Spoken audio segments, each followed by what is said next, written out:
Hello students, welcome back to Ekam Academy. I am Major Oberoi, your faculty and mentor here. We had started this answer writing series on Indian economy, right? So we were doing the chapter 2, that is economic and human development. We have completed I think 3 questions. This is our 4th question on the second chapter on economic and human development. What is the question? Elaborate on the concept of happiness. Also make a comparative analysis of economic growth and happiness. Comparative analysis, basically how economic growth tries to give at the end of the day happiness. Okay, so this is a very difficult, in the sense difficult, I won't use the word difficult, but this is a very unique question to write about in economy, because the problem with happiness is it cannot be quantified. The dimension of happiness may change from society to society, individual to individual, country to country. Okay? So that's the reason why it becomes a little tricky to define this happiness and also achieve the dimensions of happiness. Okay? Now, let's start the answer writing. Because it is a 250 words answer and 15 marks answer, we'll have to write for 4 to 5 slides today. Okay? Let's start. Elaborate on the concept of happiness, because it is talking about happiness as a goal, as an economic goal. So we need to try to write something about this in the introduction, right?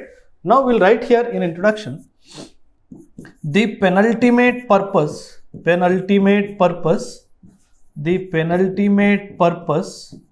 of any economic activity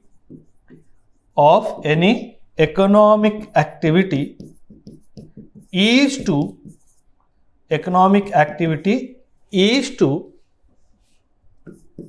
produce a good or service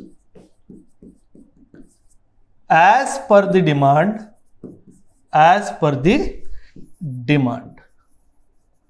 full stop. While in the production and distribution process,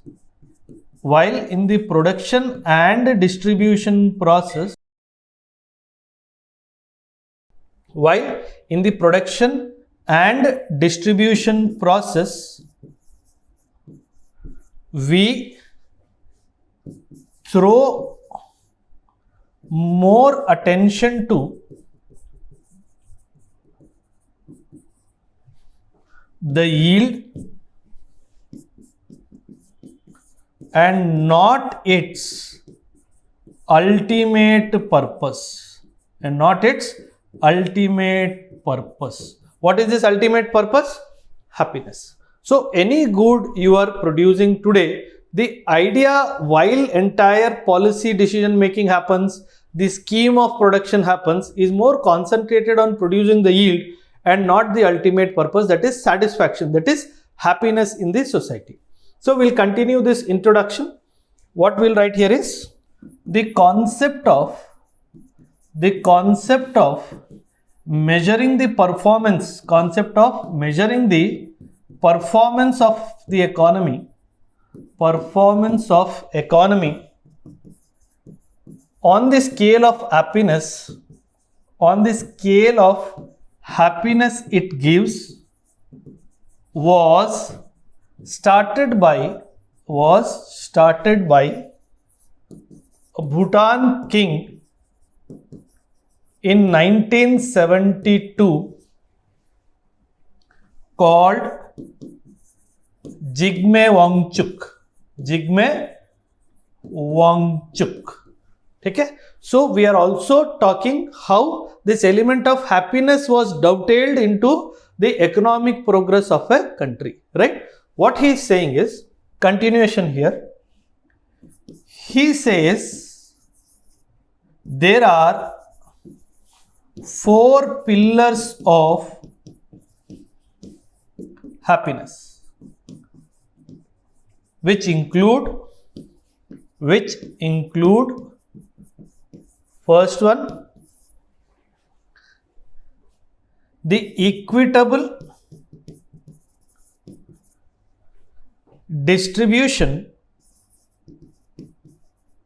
of goods and services for economic development and social development, to preservation of culture or preservation of cultural values. Second, conservation of nature.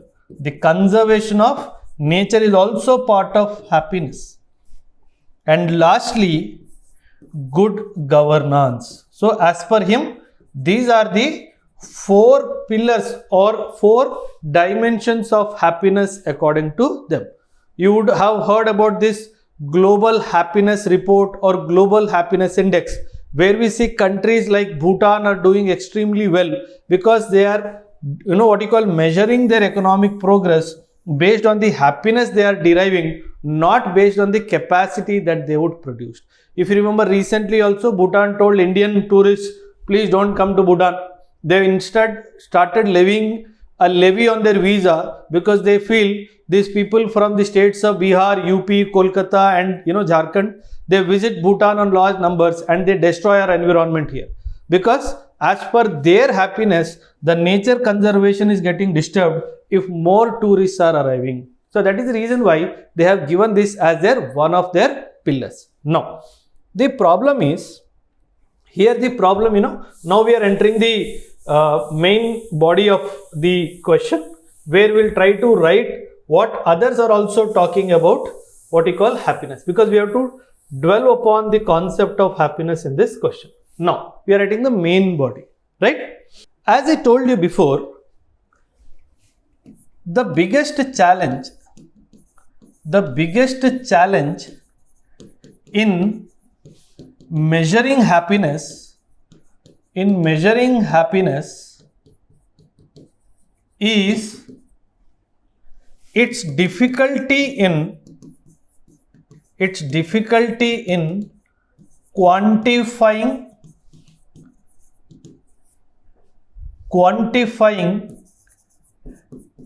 happiness.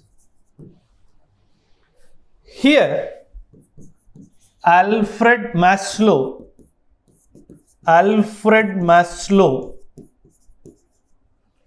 gave the theory of hierarchy of needs,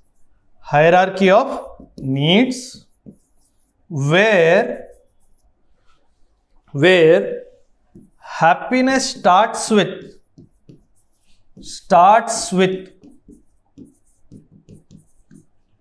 physiological objects, basically the ability to produce and consume physiological objects, graduates to ensuring safety and security,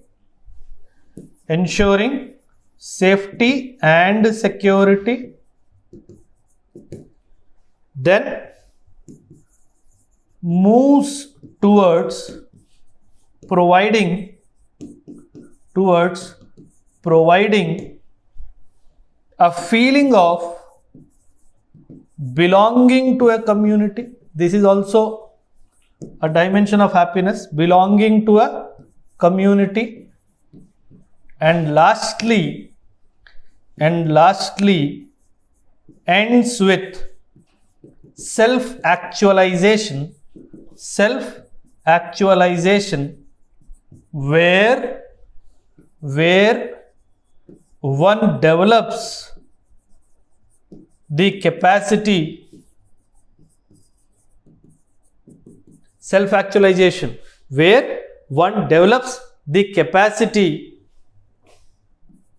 to bring change.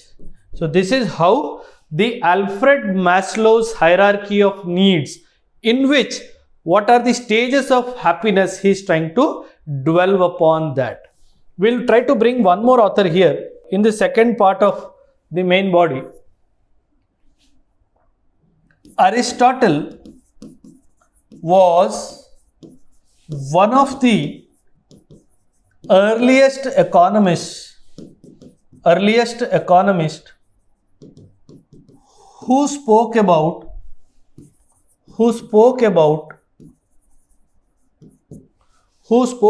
very, very important, the importance of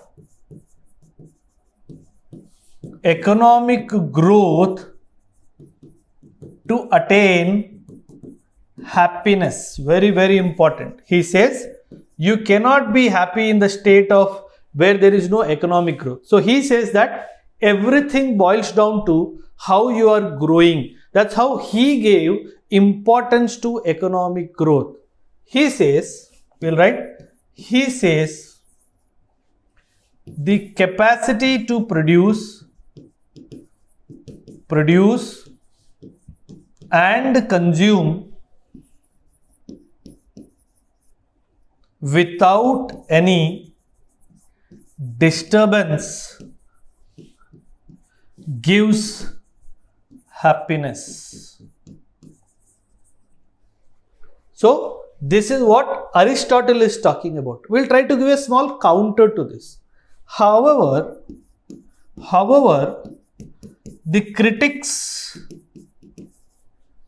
opine that beyond a point, the capacity of economic growth to give happiness falls down drastically. As per the Global Happiness Report 2023,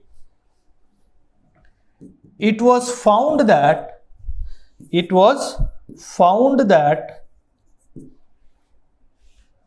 countries with per capita income greater than $10,000,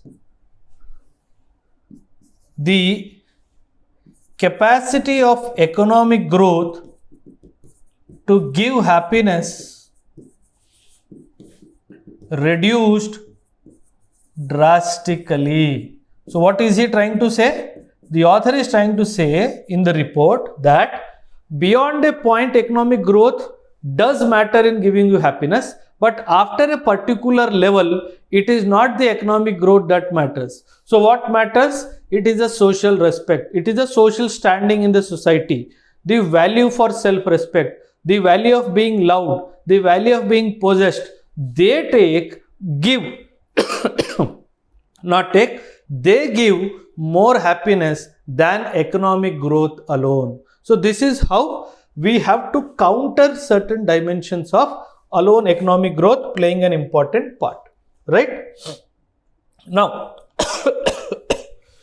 in the conclusion, what shall we be writing in the conclusion here is, we will try to talk here the interdependability of growth and what you call happiness.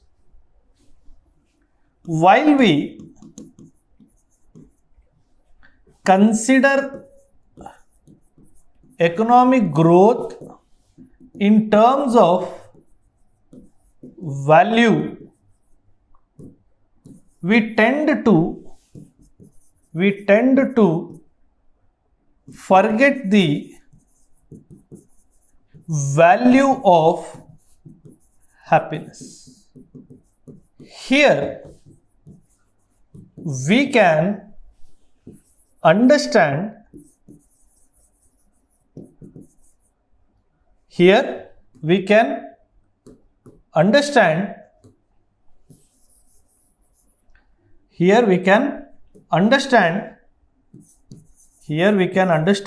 that be it an individual,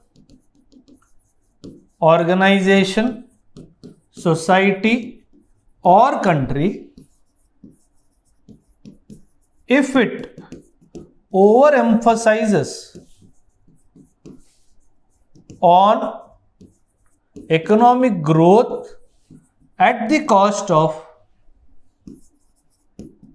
values, equity, nature and good governance, tend to be unhappy despite economic growth. So the objective should be to balance